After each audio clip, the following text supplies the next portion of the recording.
The inside of my head is filled with a wet, sulphurous smell. And again I hear my name rise like muffled, trapped air, released from the sandy bottom of a pond.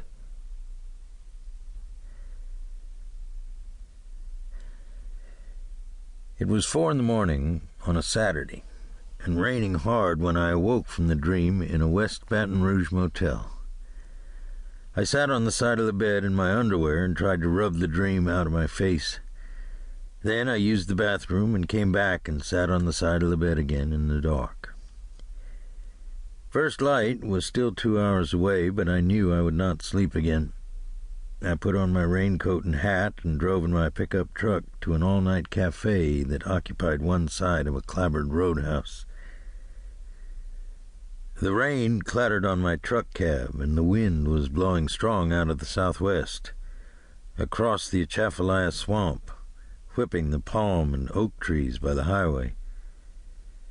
West Baton Rouge, which begins at the Mississippi River, has always been a seedy area of truck stops, marginal gambling joints, Negro and blue-collar bars. To the east you can see the lighted girders of the Earl K. Long Bridge, plumes of smoke rising from the oil refineries, the state capitol building silhouetted in the rain.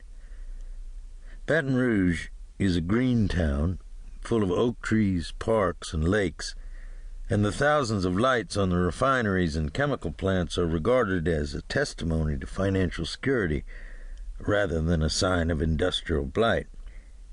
But once you drive west across the metal grid of the bridge and thump down on the old cracked 4-lane, you're in a world that caters to the people of the Atchafalaya Basin.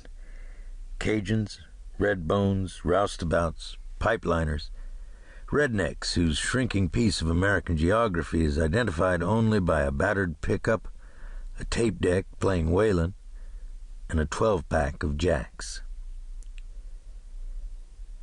The rain spun in the yellow arc lights over the cafe parking lot.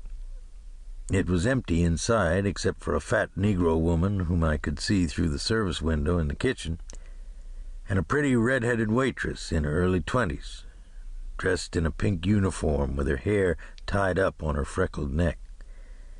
She was obviously tired, but she was polite and smiled at me when she took my order, and I felt a sense of guilt, almost shame at my susceptibility and easy fondness for a young woman's smile.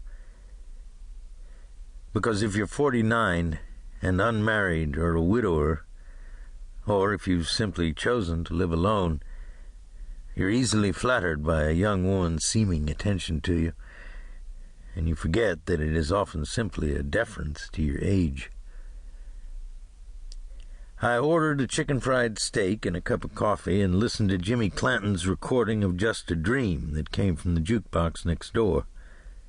Through the open doorway that gave onto the empty dance floor, I could see a half-dozen people at the bar against the far wall. I watched a man my age, with waved blonde hair, drink his whiskey down to the ice, point to the glass for the bartender to refill it, then rise from his stool and walk across the dance floor into the cafe.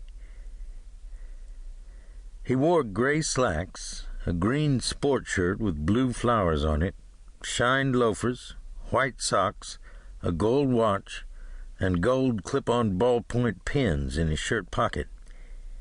He wore his shirt outside his slacks to hide his paunch and love handles. "Hey, hon, let me have a cheeseburger and bring it up to the bar, will you?" he said.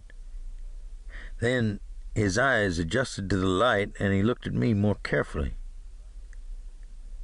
"Great God Almighty," he said.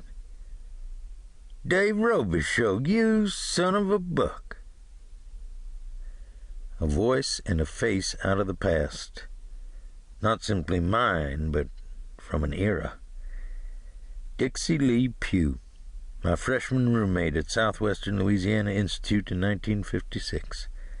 A Peckerwood kid from a river town north of Baton Rouge with an accent more Mississippi than Louisiana, who flunked out his first semester, then went to Memphis and cut 2 records at the same studio where Carl Perkins, Johnny Cash, and Elvis began their careers.